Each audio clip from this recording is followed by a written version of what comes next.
യേശുവാകുന്ന നിത്യസത്യവചനത്തിനായി ഞങ്ങൾ അങ്ങയെ സ്തുതിക്കുന്നു. യേശുവേ, അങ്ങയുടെ പരിശുദ്ധാത്മാവിനെ നൽകി അങ്ങയുടെ മാഹാത്മ്യം കാണുവാൻ ഞങ്ങളുടെ ഉൾക്കണ്ണുകളെ തുറക്കണമേ.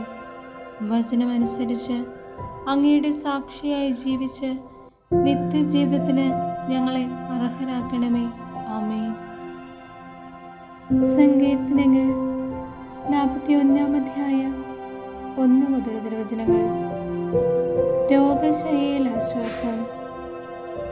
ദരിദ്രരോട് ദയ കാണിക്കുന്നവൻ ഭാഗ്യവാൻ. കഷ്ടതയുടെ നാളുകളിൽ അവനെ കർത്താവ് രക്ഷിക്കും. കർത്താവ് അവനെ പരിപാലിക്കുകയും അവൻ്റെ ജീവൻ സംരക്ഷിക്കുകയും ചെയ്യും. അവൻ ഭൂമിയിൽ അനുഗ്രഹീതനായിരിക്കും. അവിടുന്ന് അവനെ ശത്രുക്കൾക്ക് വിട്ടുകൊടുക്കുകയില്ല. കർത്താവ് അവന് രോഗശയ്യയിൽ ആശ്വാസം പകരും. അവിടുന്ന് അവന് രോഗശാന്തി നൽകും. ഞാൻ പറഞ്ഞു, കർത്താവേ, എന്നോട് കൃപ തോന്നണമേ, എന്നെ സുഖപ്പെടുത്തണമേ. ഞാൻ അങ്ങേക്കെതിരായി പാപം ചെയ്തു പോയി. എൻ്റെ ശത്രുക്കൾ എന്നെക്കുറിച്ച് ദുഷ്ടതയോടെ പറയുന്നു. അവൻ എപ്പോൾ മരിക്കും? അവൻ്റെ നാമം എപ്പോൾ ഇല്ലാതാകും?